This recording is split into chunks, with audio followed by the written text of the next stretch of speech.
Marami pong Pinoy ang naghahanap ng tamang paraan para kumita sa cryptocurrency, lalo na po sa isang volatile na market. Isa sa mga subok at saka epektibong strategy na ginagamit ng ilang matagumpay na investors ay ang tinatawag pong dollar cost averaging or DCA. Ngunit paano nga ba ito gumagana at paano po ito naging susi sa pagyaman ng isang investor kay XRP? Kaya yan po ang siyang ating pag-uusapan sa video na ito. Pero bago po tayo magpatuloy ay pakibasa na lamang po ang disclaimer dito sa ibaba ng ating screen. Yan, ano nga ba ang dollar cost averaging or DCA at bakit po ito mahalaga? Ang dollar cost averaging or DCA ay isa po itong investment strategy kung saan ay bumibili ka po ng isang asset sa regular na pagitan ng oras gamit ang parehong halaga ng pera, anuman ang presyo ng asset. Sa madaling salita ay bumibili ka po ng paunti-unti, kaya hindi mo kailangang hulaan kung kailan ang perfect timing sa market. Bilang halimbawa ay kung naglalaan ka ng 1,000 pesos bawat linggo para bumili ng XRP, makakabili ka ng mas maraming XRP kapag mababa ang presyo at mas kaunti naman kapag mataas ang presyo. Sa ganitong paraan ay nababawasan po ang epekto ng market volatility at napapakinabangan mo ang long-term growth ng asset. Yan, paano naman ginamit ni Eduardo Farina ang DCA kay XRP? Isa po sa mga market pundits na nagpapatunay ng bisa ng DCA ay itong si Ginoong Eduardo Farina. Ayon sa kanya ay yumaman siya sa pamamagitan po ng pagbili kay XRP araw-araw sa loob ng 5 taon. Ibig sabihin ay hindi po siya nag-alala sa short-term price movements at tuloy-tuloy lang siya sa pagbili kahit bumaba o tumaas ang presyo. Para sa kanya, ang DCA ay isa po itong cheat code sa investing na hindi gaanong napapansin ng iba. Naniniwala po siya na mas maganda ang potensyal ni XRP kumpara kay Bitcoin, kaya't mas pinili niyang mag-focus dito. Ayan, mas malaki ba talaga ang kita kay XRP as compared kay Bitcoin?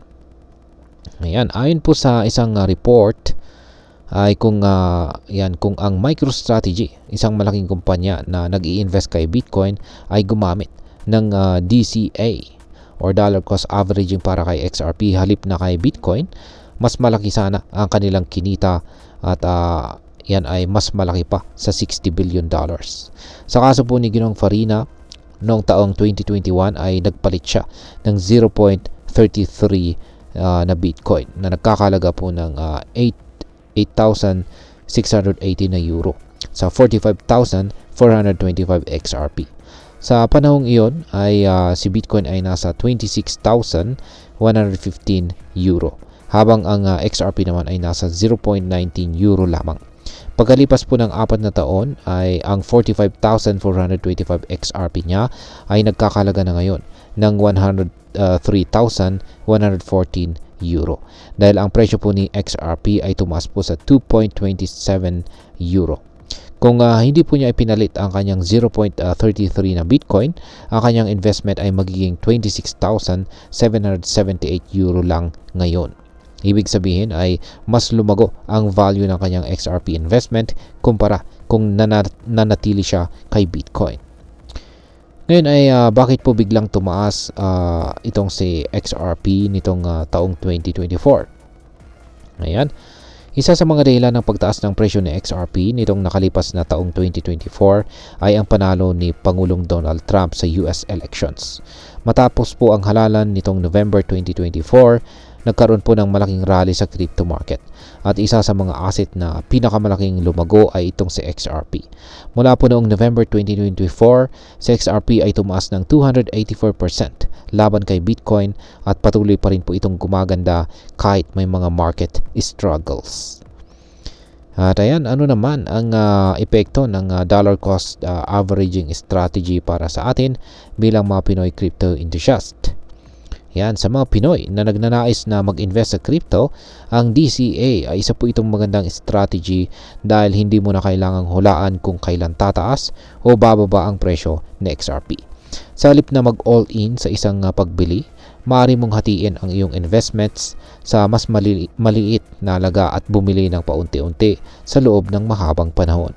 Sa ganitong paraan ay mas mababawasan po ang risk ng biglaang pagbagsak ng presyo. At may mas malaking chance, meron po tayong mas malaking chance na kumita sa long term. At ayan, bilang panghuli ay ano naman ang aking masasabi tungkol dito. Ang paggamit po ng DCA strategy kay XRP ay isang matalino pong paraan para makabuo ng yaman nang hindi kinakailangang maging expert sa trading. Ang mga Pinoy na gustong subukan ang crypto investing ay maaari pong gamitin ang DCA upang mabawasan ang stress ng market volatility. Ngunit tandaan, kahit anong investment ay may risk, kaya mahalaga pa rin po ang pagre-research at saka tamang diskarte. Kung nais mo pong subukan si XRP, maaaring magandang ideya ang DCA, lalo na kung naniniwala ka talaga sa long-term growth nito. Ngunit tandaan, huwag po tayong mag-invest ng perang hindi natin kayang mawala. At ayan, hanggang dito na lamang po tayo sa video na ito mga ka-crypto. Marami pong salamat sa panonood. Ingat po tayo lagi at God bless po sa ating lahat.